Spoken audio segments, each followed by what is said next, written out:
Pozdravljeni gledalke in gledalci studija VTV vaše televizije Velenje. Spremljate torkov VTV magazin, vabljeni v našo družbo. Preverimo najprej napovednik.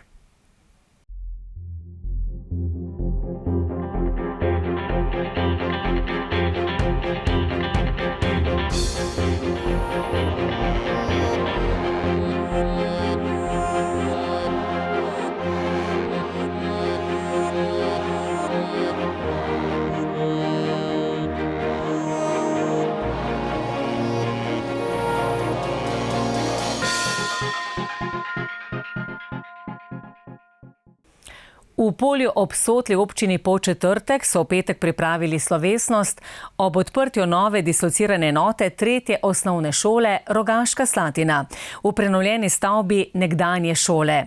Slovesnosti se je udeležil tudi minister za vzgojo in izobraževanje.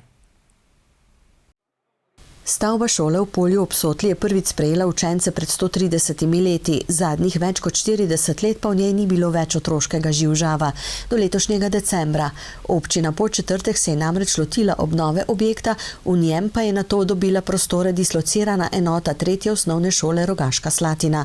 Uradno so jo odprli v petek. Kratek kulturni program so skupaj z učitelji pripravili učenke in učenci, zbrane pa so nagovorili ravnateljica 3. osnovne šole Rogaška Slatina Apolonija Kunštek, župan občine Podčetrtek Peter Misja in minister za vzgojo in izobraževanje dr. Vinko Logaj, ki so nato tudi prerezali trak. Mi smo imeli dislocirano enoto v osnovni šoli Podčetrtek, ker se je pojavila tam prostorska stiska, smo se selili v prostore občine Podčetrtek in potem smo z županom iskala eno rešitev, dolgotrajno za našo dislocirano enoto, ker so tukaj obnavljali to staro stavbo, ki je nekoč pred leti bila šola, seveda redni program izvajala, je potem padla ideja, da bi imeli prostore dislocirane enote, torej 3. osnovna šola Rogaška Slatina tukaj. Prav gotovo poznate naš odnos tudi do zgodovine v občini Podčetrtek, kjer smo pač večina zgodovinskih objektov tudi ustrezno obnovili in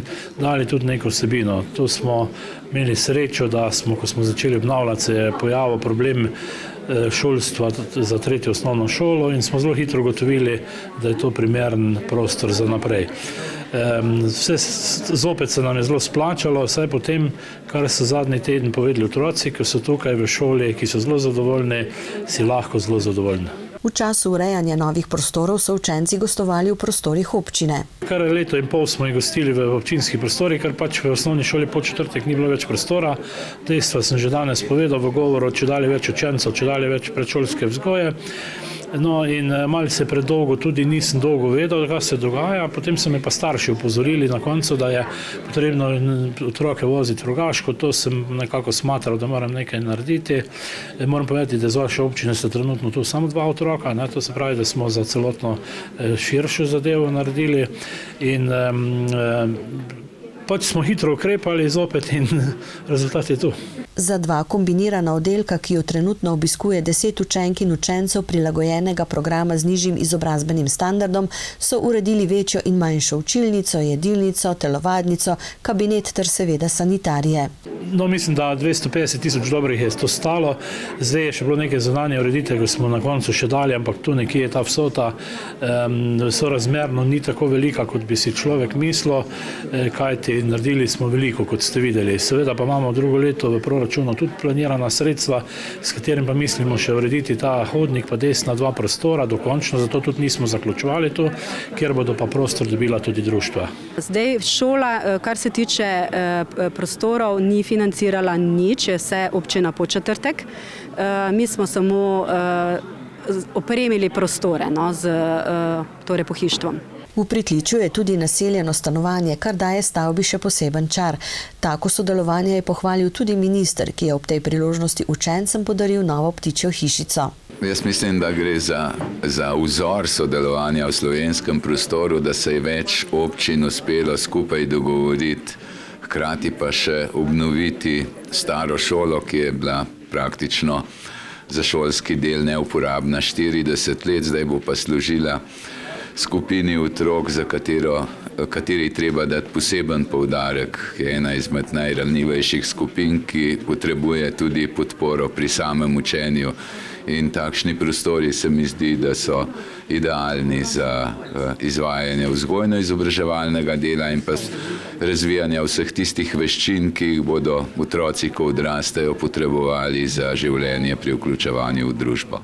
V svojem nagovoru je minister med drugim povedal, da imamo v Sloveniji veliko šol glede na število prebivalcev. Zagotovo slovenska šolska mreža je resnično bogata. Ob 400, nekaj več kot 450 osnovnih matičnih šolah imamo še približno toliko podružničnih šol in približno 70 šol za otroke s posebnimi potrebami. Poleg tega pa še srednje šole in praktično ves čas težimo k temu, da ohranjamo podružnične šole, ker to prispeva tudi k ohranjanju podeželja.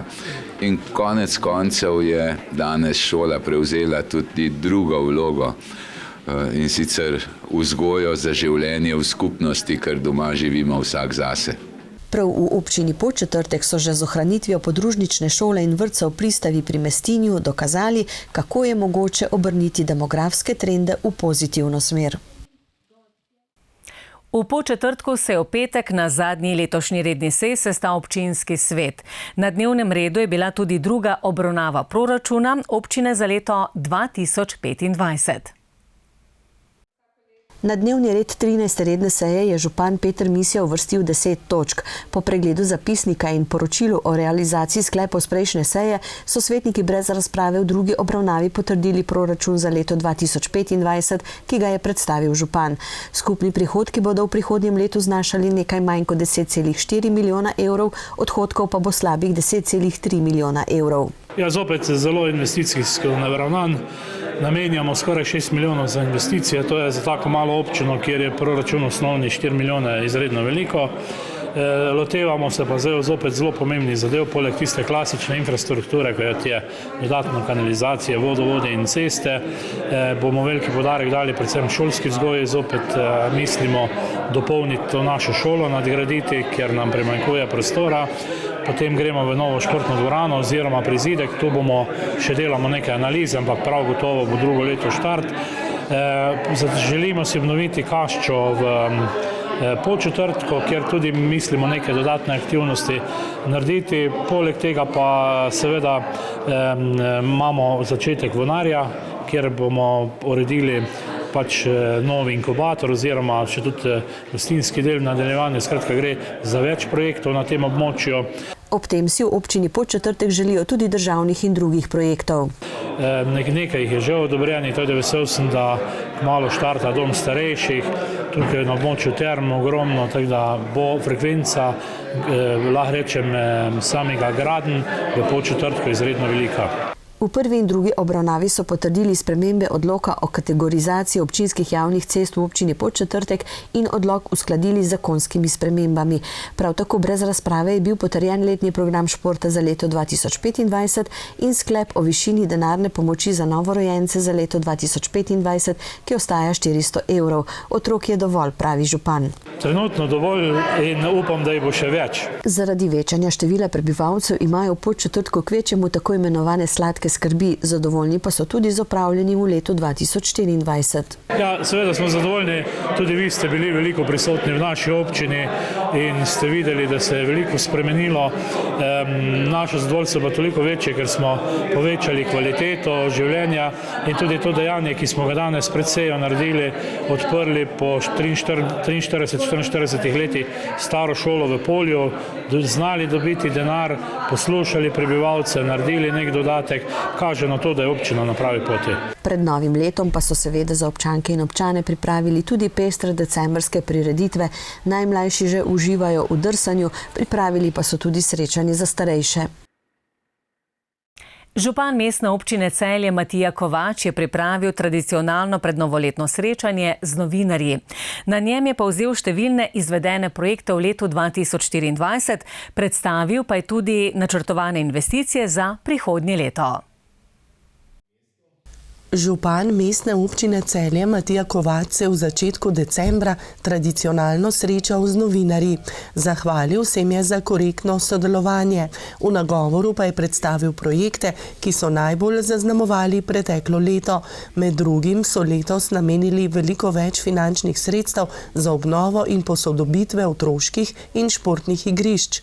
In če jih nekaj izmed teh naštejem, obnovili smo športno igrišče na Hudinji, na Teharjah je bil to dvoletni projekt, na Lavi uredili otroško igrišče, ki je bilo poškodovano po poplavah v mestnem parku, s povsem novo zasnovo uredili igrišče na Brodarjevi ulici, novo je tudi nogometno igrišče pri Dijaškem domu, ravno so se zaključila dela v veliki parkovni ureditvi pri vrtcu Mehurček pod Lipami, na katerega smo zelo ponosni.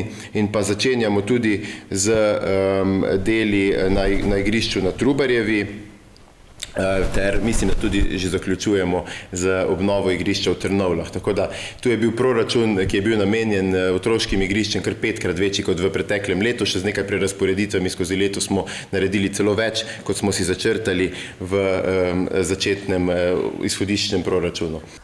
Od aprila so potekala dela za projekt Grajske poti, investicijski projekt v turistično infrastrukturo na območju Grajskega griča. Pred kratkim so dela zaključili, zdaj pa so pridobili še uporabno dovoljenje. Projekt je skupno vreden okoli 600 000 evrov.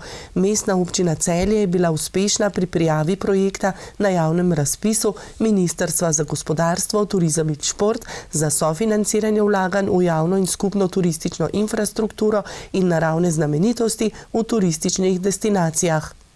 Gre za projekt, ki z dodatnimi potmi, vsebinami in možnostmi za igro tako otrok kot malo večjih otrok dopolnjuje ponudbo Celjskega gradu.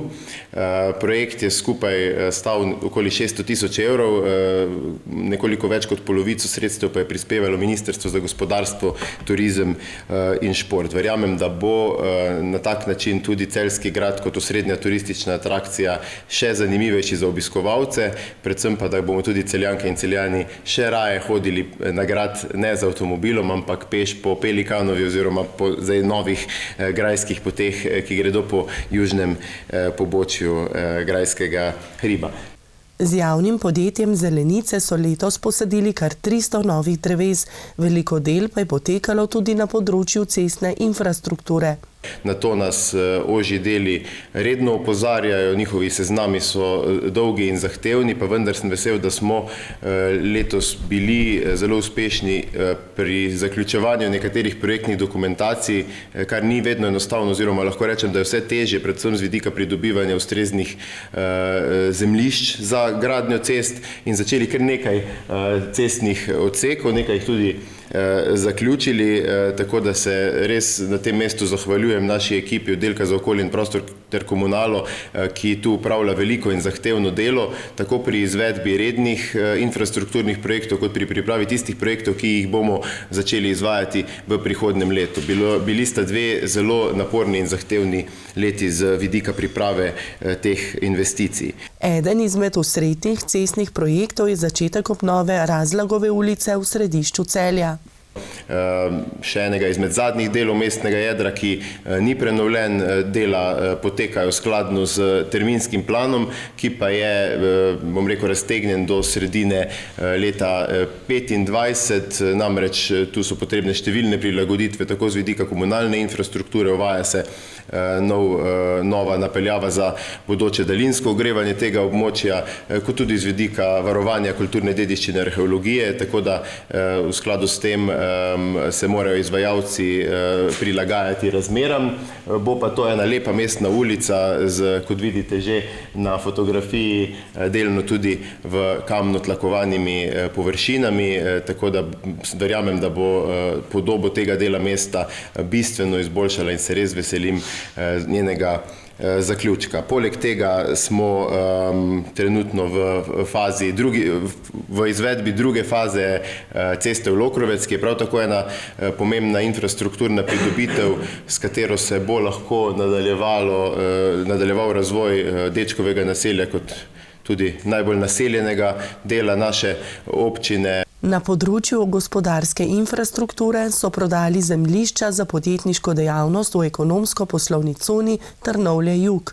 Po kar nekaj letih smo v Celju uspeli dokončati novo poslovno cono, uspešno tudi prodati vsa zemljišča, ki so bila v tej fazi na voljo. Sam projekt pa je obsegal za nas predvsem izgradnjo 2 cest. Še eno cesto na tem območju nameravamo dograditi v kratkem in predstavlja izhodišče za razvoj širšega območja Trnovelj v, bom rekel, novo gospodarsko središče mesta, kjer bodo, verjamem, da v prihodnje še številna druga podjetja lahko našla svoj prostor za razvoj.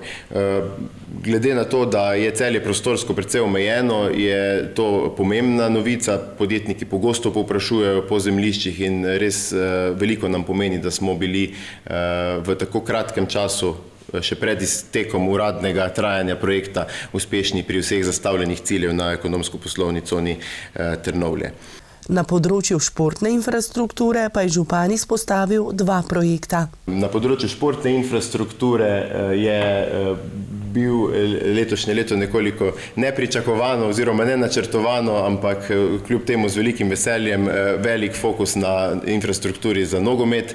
Celjski nogometaši namreč odlično igrajo tudi na evropskem nivoju, zato je bilo treba hitro prenoviti naš nogometni stadion in vesel sem, da se dela, ki potekajo v sklopu nekoliko kompleksnejše preureditve vseh kriterijev, ki jih UEFA tukaj postavlja za 4. nivo, proti koncu leta tudi zaključujejo. Celotna investicija je znesla nekaj več kot 2 milijona evrov. Uspešni pa smo bili tudi na razpisu za pridobitev sofinanciranja strani Ministrstva za gospodarstvo, turizem in šport v višini 1 milijon evrov ter Nogometne zveze v višini 190 tisoč evrov. V začetku leta smo uspeli zaključiti tudi prenovo ene pomembnejših atletskih stez v naši državi na stadionu Kladivar, kjer je potem že potekalo državno prvenstvo in nekaj tekmovanj, pridobili izjemno kakovostno novo atletsko stezo. Uspešno so realizirali velik projekt na področju kulturne dediščine in sicer odprli so popolnoma obnovljeno fotohišo Pelikan.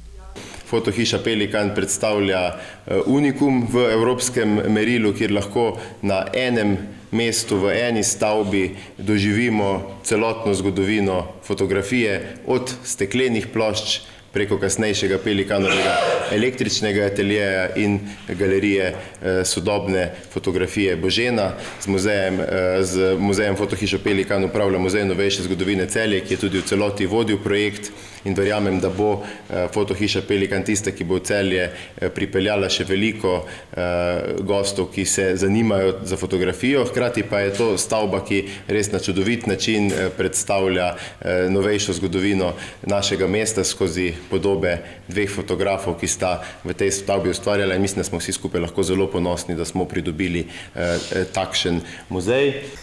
Ena izmed osrednjih nalog občinske uprave v tem mandatu je po besedah župana ureditev prostorske politike. In temelj pri tem je sprejem občinskega prostorskega načrta. Na tem delamo zelo veliko in v letu 2024 smo načrt tudi javno razgrnili, ga obravnavali na 4 javnih obravnavah, prejeli nekaj več kot 360 pripomb, kar je tudi razumljivo, glede na to, da je ta dokument nastajal kar dolga leta in da je pogosto v taki dobi tudi nastane določena diskrepanca med samim načrtovanjem in potem na koncu razgrnjenim stanjem. Na te pripombe so se strokovne službe skupaj z izdelovalci odzvale in pripravile končen predlog, ki je v koncu poletja šel v presojo 40 nosilcem urejanja prostora, tako da v teh mesecih pridobivamo končna mnenja. Kar nekaj pozitivnih mnenj smo že pridobili, so pa pri določenih najzahtevnejših resorjih še tudi kar, bom rekel, veliki pomisleki, ki jih moramo uskladiti, in delo na tem poteka praktično dnevno v stiku z ministrstvi, ki so pristojna za sprejem tako pomembnega planskega dokumenta za občino.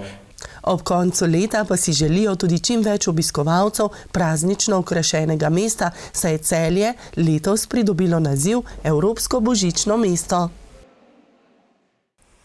V Žalcu so uradno namenu predali novo nogometno igrišče z umetno travo. Vrednost investicije je bila dobrih 550 000 evrov, ki so jih zagotovili iz različnih virov. Športni center Žalec je bogatejši za novo pridobitev. Uredili so namreč novo igrišče za nogomet z umetno travo. Investicijo so imeli v načrtu že dolgo časa. Ta ideja je že močno zorela 2019. Takrat sem v maju imenoval tim za izgradnjo tega igrišča na travi v športnem centru. Potem nas je pa malo presekala korona, pa ugotovili smo, da bo treba prostorski načrt spremeniti, pa potem spremembe in dopolnitev podrobnega prostorskega načrta, pa potem še ureditev nekih lastniških razmerij, pa potem projektiranje, pridobitev gradbene dokumentacije, izbor izvajalca in lahko rečem, da prav na današnji dan smo dobili tudi uporabno dovoljenje, vse tako kot mora biti, ampak trajalo je kar nekaj časa. Igrišče je veliko 60x40 metrov. Vrednost investicije je bila dobrih 550 000 evrov. Od tega je Ministrstvo za gospodarstvo, turizem in šport prispevalo 250 000 evrov, Fundacija za šport 75 000 evrov in Nogometna zveza Slovenije 20 000 evrov. Ostalo je financirala občina Žalec. Ko vidim te otroke, koliko jih je, jaz sem neizmerno srečen, ponosen, pa niso samo ti otroci. To je igrišče namenjeno medgeneracijskemu druženju, za mlajše, starejše, za rekreativce, za te, ki tekmujejo. Je pa to del gospodarske javne športne infrastrukture. V upravljanju Zavoda za kulturo, šport in turizem. On bo naredili pravila, kako se to igrišče koristi, da ni pol med sabo prepirov ali zamir. Velika pridobitev, en pomemben športni objekt za Žalec. Poleg izgradnje igrišča pa so morali urediti tudi okolico. Tako je vrednost vseh del skupaj znašala okoli 750 000 evrov. Enkrat, ko bomo pa dobili spet kakšna sredstva, bomo pa priredili tudi centralno igrišče. Nismo še rekli zadnje besede. V športnem centru Žalec postaja lep, tudi s to razsvetljavo. Ob robu tega nogometnega igrišča smo predstavili še fitness na prostem, igrišče za odbojko, naredili tam tudi ustrezno razsvetljavo, naredili povezovalne poti, dopolnili, prenovili ograje, nabavili nekaj urbane opreme. Lahko pa rečem, da imamo že pobudo, da bi se to igrišče na travi imenovalo po Luku na Prudniku. To je en srčen, žal preminuli nogometaš, funkcionar nogometnega kluba Žalec. Prav tako sem zdaj imenoval en timeno komisijo, ki je notri podžupan, tudi predstavniki nogometnega kluba Žalec, Zavod za kulturo, šport in turizem, športni, Zveza športnih društev, da bodo proučili, če to gre, pa mislim, da že gre, ker prve, bi rekel, ugotovitve že kažejo, da ni ovir, da ne bi ob eni tekmi naslednji, ki se bo tu dogajala, en jubilejni, vse generacije mogoče nogometnega kluba tudi to poimenovanje izvedli. Za osvetljavo so postavili 6 drogov višine 12 metrov z reflektorji za osvetlitev nogometnega igrišča in 4 droge z reflektorji za osvetlitev odbojkarskega igrišča. Ob poti pa so zasadili 21 dreves. Zelo pomembno je, da v naši občini mi smo pač naravi prijazni, da zasadimo čim več dreves in tukaj se je pokazal Hrc kot družbeno odgovorno podjetje in ob jubileju, ki so ga praznovali, so občini podarili 5000 evrov za drevesa, samo hvala jim. To, kar smo se dogovorili, smo tudi storili. Na uradni otvoritvi so igrišče s strelom na gol najprej preizkusili mladi nogometni up Gal Privošnik, vodja projektne ekipe Matjaž Krk in žalski župan Janko Kos. Potem pa so se na igrišče podali mladi nogometaši iz nogometnega kluba Žalec. Želja moja je bila, to je že 10 let, odkar sem prevzel klub, ker sem vedel, da imamo premalo površin za delo, sploh po zimi. Po zimi je vedno težava, ker je samo ena tovarnica v Žalcu in je ne moramo vsi uporabljati. Kaj nam to pomeni? Ogromno.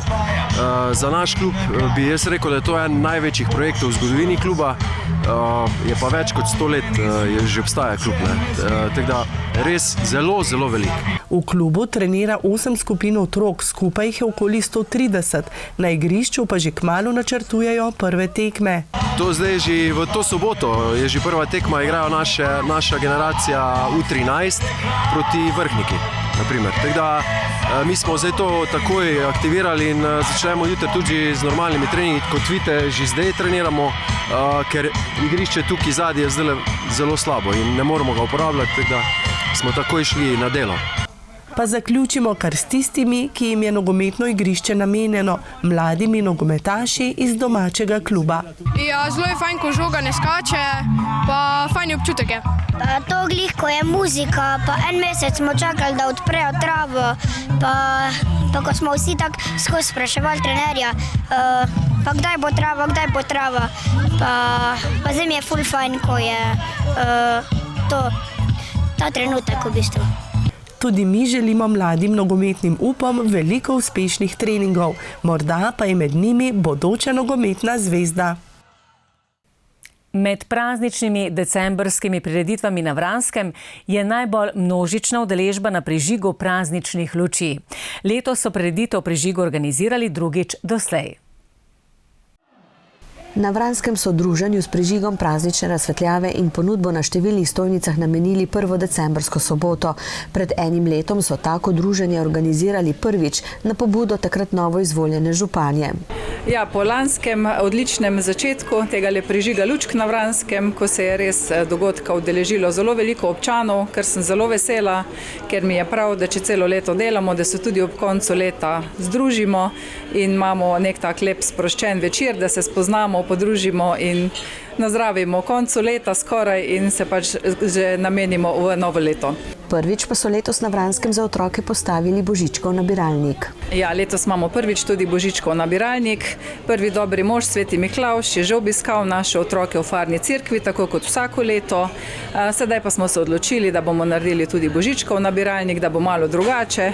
Otroci se bodo lahko odzvali, kolikor bodo želeli, prav tako starši jim bodo morali pri tem pomagati. Verjamem, da bo to ena taka lepa zgodba, da se bodo z veseljem spominjali tudi današnjega prižiga lučk, malo na drugačen način in da bodo potem tudi pričakovali pismo božička, ki ga bodo dobili nazaj.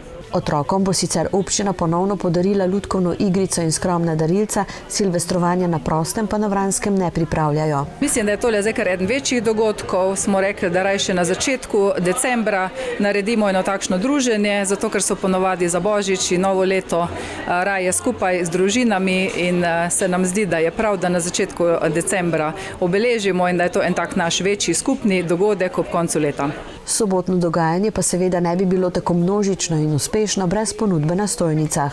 Na stojnicah sodelujejo letos društva, občinska društva, od športnih do kulturnih društev. Vse smo povabili, vsa društva v občini in so se lepo odzvala v velikem številu, tako da imamo vse stojnice zapolnjene. Nekaj bo še raznih dodatkov, presenečenj za otroke, poslikava obraza in še kakšno presenečenje. Društva so na ta način zbirala tudi dobrodelne prispevke za svoje delovanje.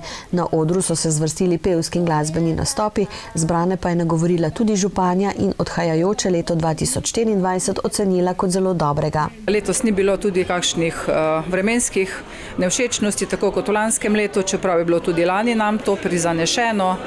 Tako da mislim, da smo opravili kar veliko projektov, nekaj takih, ki se bodo še prevesili v naslednje leto. Menim, da smo kar dobro delali, tako da vsa zahvala občinski upravi, svetnikom in vse ostalim, ki so kakorkoli pomagali, da smo lahko začeli delati večje projekte in se veselim še nadaljnega dela.